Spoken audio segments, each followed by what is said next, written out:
आइए बच्चों, अभी हम लोग प्रश्नावली 10.5 का 7वां क्वेश्चन देखते हैं। क्या है ये 7वां क्वेश्चन? देखिए, यदि एक चक्रीय चतुर्भुज के विकर्ण उसके शीर्षों से जाने वाले वृत्त के व्यास हो तो सिद्ध कीजिए कि यह एक आयत है। यदि एक चक्रीय चतुर्भुज के विकर्ण उसके शीर्षों से जाने वाले वृत्त के व्यास हो, ठीक है, तो सिद्ध कीजिए कि यह जो चक्रीय चतुर्भुज है वह एक आयत है। यह हमें सिद्ध करना है, ठीक है। देखते हैं इसको सिद्ध करके। ये है आपका प्रश्नावली 10.5 का 5वां क्वेश्चन। एक वृत्त बनाते हैं। इसके लिए एक वृत्त बना लिया, एक चक्रीय चतुर्भुज बना लेते हैं। चक्रीय चतुर्भुज बना लेते हैं। चक्रीय चतुर्भुज बना लिया हमने, ठीक है। चक्रीय चतुर्भुज बना लिया, चक्रीय चतुर्भुज बन गया। इसका नाम क्या है? A B C D. और ये बोल रहा है कि इसके जो शीर्ष से एक वृत्त पास कर रहा है ना, ये पीला वाला, पीला कलर का जो वृत्त है वह जो पास कर रहा है, यदि इसका विकर्ण, विकर्ण क्या होगा? आमने सामने वाले कोण को मिला देंगे, शीर्ष को मिला देंगे, इसको मिला दे, ये हो गया बीडी एक विकर्ण हो गया। एक दूसरा कलर से बीडी एक विकर्ण हो गया, ठीक है, और एक विकर्ण एसी हो गया। तो यह ये बोलना चाह रहा है कि यदि विकर्ण बीडी या फिर विकर्ण एसी वृत्त के केंद्र से होकर गुजरे, मान लीजिए मैं अभी एक ही विकर्ण लेता हूं, विकर्ण बीडी लेता हूं। यदि विकर्ण बीडी वृत्त के केंद्र से होकर गुजरे, मान लीजिए केंद्र यहाँ पे है, ठीक है, ओ इस केंद्र से होकर गुजर रहा है ये विकर्ण बीडी, तो हमें सिद्ध करना है कि यह जो चक्रीय चतुर्भुज ए बी सी डी है वह एक आयत है, अर्थात आमने सामने का कोण 90 डिग्री है। आयत क्या होता है? आयत आप पढ़े होंगे कि अगर कोई आयत होता है तो आपने पढ़ा होगा कि उसके आमने सामने की भुजा बराबर होते हैं, ये बराबर ये और ये बराबर ये। नहीं, इतना ही जरूरी नहीं है। एक समचतुर्भुज या समानांतर चतुर्भुज में भी आमने सामने की भुजा बराबर होती है। इसलिए केवल यह कहना कि ऐसा चतुर्भुज जिसके आमने सामने की भुजाएं बराबर है वह आयत नहीं है, जरूरी नहीं है कि वो आयत होगा। उसको आयत होने के लिए आमने सामने की भुजा बराबर है, उसके अलावा उसका जो आमने सामने का कोण है ना, यह कोण इस कोण या ये कोण, कहने का मतलब कि ये सभी कोण 90 डिग्री होने चाहिए। ये सभी कोण 90 डिग्री होगा तो यह चतुर्भुज एक आयत होगा, ठीक है। वैसा चतुर्भुज जिसके सभी कोण 90 डिग्री हो वह आयत होता है। तो, तो अगर एक हम वर्ग ले लेते हैं, मान लीजिए एक वर्ग ले लिया, इस वर्ग में भी सभी कोण 90 डिग्री होंगे। हम जानते हैं कि सभी वर्ग आयत भी हैं क्योंकि उसके आमने सामने की भुजा बराबर है और कोण भी 90 डिग्री है। लेकिन सभी आयत वर्ग नहीं है, क्योंकि वर्ग होने के लिए उसके सभी भुजाएं आपस में बराबर होनी पड़ेंगी, लेकिन आयत में केवल आमने सामने की भुजाएं बराबर होती है। तो चूंकि यहाँ पे हमें सिद्ध करना है कि ए बी सी डी एक आयत है, अर्थात हमें यह सिद्ध करना है कि इसके सभी कोण, कोण ए, यह कोण, यह कोण, यहाँ पे बना कोण, ये कोण, ये सभी 90 डिग्री होंगे, तभी हम ये सिद्ध कर पाएंगे कि ए बी सी डी एक आयत है, ठीक है। इसको देखते हैं, आगे बढ़ते हैं कैसे सोल्व किया जाता है। देखिए यहाँ पे हमें दिया क्या हुआ है, प्रश्न से हमें क्या मिला हुआ है, ठीक है। प्रश्न से, ठीक, प्रश्न से क्या मिला हुआ है कि चतुर्भुज ए बी सी डी एक चक्रीय चतुर्भुज है, ये मिला हुआ है। इसका मतलब क्या हुआ? चक्रीय चतुर्भुज है तो क्या होता है? आमने सामने के कोणों का जोगफल 180 डिग्री होता है। इसका मतलब यह हुआ कि कोण ए जोड़ कोण सी बराबर 180 डिग्री, ठीक है। इसको समीकरण 1 मान लेते हैं।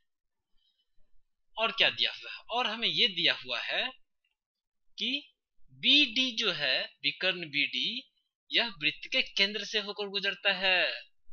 तो आप लिखिए विकर्ण, चूंकि, ऐसे लिखते हैं इसको पुनः प्रश्न से,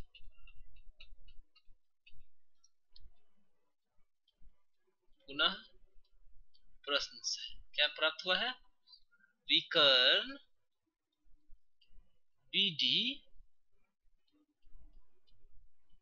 वृत्त के केंद्र O से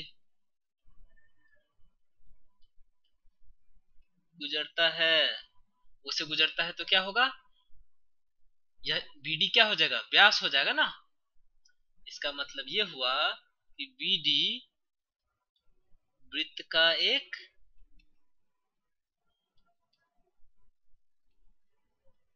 व्यास है। अगर वृत्त का एक यह व्यास है तो देखिए, आपने पढ़ा था ना एक थ्योरम, एक प्रमेय, कि अर्धवृत्त का कोण समकोण होता है। आपने ये पढ़ा था कि अगर अगर यह एक व्यास है तो ये जो चाप होगा, अगर मान लीजिए ये चाप होगा B से लेके D तक, अर्थात चाप BCD जो होगा, इसके द्वारा बना कोण वृत्त के शेष भाग पर जो है, यहाँ पे जो कोण बनेगा वो क्या होगा? ये 90 डिग्री होगा। क्यों? क्योंकि अगर आप एक और थ्योरम इससे पहले जो पढ़े थे उसको याद करें, उसमें क्या पढ़े थे कि किसी भी चाप द्वारा वृत्त के शेष भाग पर स्थित किसी भी बिंदु पर बना कोण उसी चाप द्वारा केंद्र पर बने कोण का आधा होता है।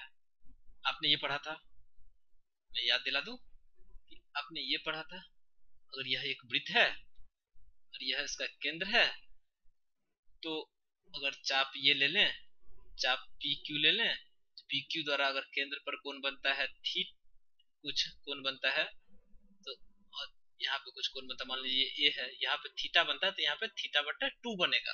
ठीक है, जितना केंद्र पे कोण बनाएगा उसका आधा वृत्त पर कोण बनाएगा। वृत्त के शेष भाग पर स्थित किसी भी बिंदु, इस भाग को छोड़ के, इस भाग को छोड़ के बाकी स्थित कोई भी बिंदु ले ले और यहाँ ले ले, तो यहाँ पर भी यह थीटा बटा 2 बनाएगा। जितना केंद्र पर बना रहा है उसका आधा बनाएगा। इस स्थिति में देखिए, ये जो जो चाप BCD है, इसके द्वारा केंद्र पर कितना कोण बन रहा है?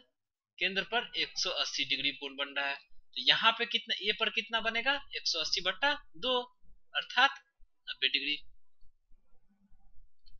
तो हम आगे बढ़ते हैं इसको सॉल्व करने के लिए। इसमें आप सॉल्व करने के लिए दो तरह से आगे बढ़ सकते हैं। या तो आप ये लिख सकते हैं कि चूंकि अर्धवृत्त का कोण समकोण होता है, चूंकि अर्धवृत्त का कोण समकोण होता है, इसलिए कोण ए बराबर 90 डिग्री। और उसी तरह से ऐसे लिख सकते हैं, उसी तरह से कोण सी बराबर भी 90 डिग्री। ठीक है, तो हमने ये सिद्ध कर लिया कि कोण ए और कोण सी 90 डिग्री है और 90 डिग्री है। या फिर इसी चीज को बताने के लिए हम यह वाला चीज भी बना सकते, लिख सकते हैं यहाँ पे कि चाप BCD द्वारा केंद्र पर बना कोण, इसको आप ऐसे भी लिख सकते हैं कि चाप BCD द्वारा केंद्र पर बना कोण बराबर 180 डिग्री है। इसके द्वारा बना केंद्र पर 180 डिग्री। अब ऐसे लिखेंगे, चाप BCD द्वारा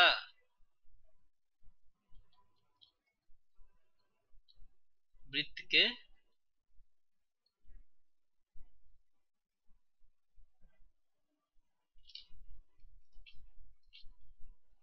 वृत्त पर स्थित बिंदु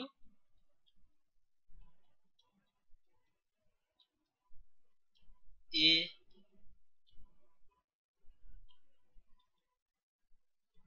पर बना कोण क्या होगा?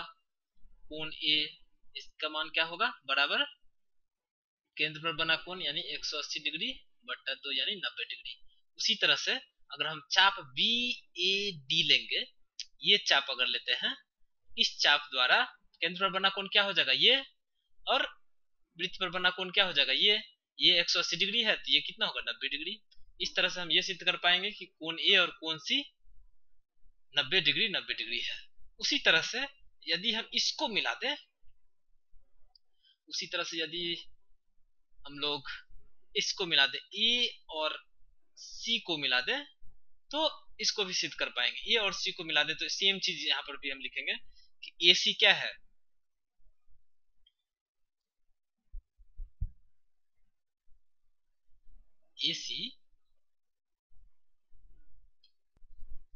एसी यहाँ पे भी एक विकर्ण है, और प्रश्न में हमें दिया हुआ है कि कोई इसका जो विकर्ण है वो वृत्त के केंद्र से गुजर रहा है, तो यह एसी क्या हो जाएगा, व्यास हो जाएगा।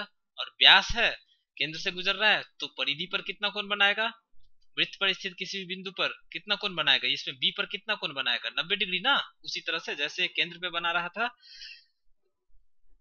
केंद्र ये एक्चुअली यहां से गुजरेगा, दोनों एक ही जगह से गुजरेगा, तो केंद्र पर ये भी 180 डिग्री बनाएगा और वृत्त पर 180 का आधा 90 डिग्री बनाएगा। उसी तरह चाप ए बी सी द्वारा केंद्र पर कितना बनेगा 180 डिग्री, और वृत्त पर कितना बनेगा 180 डिग्री बटा 2।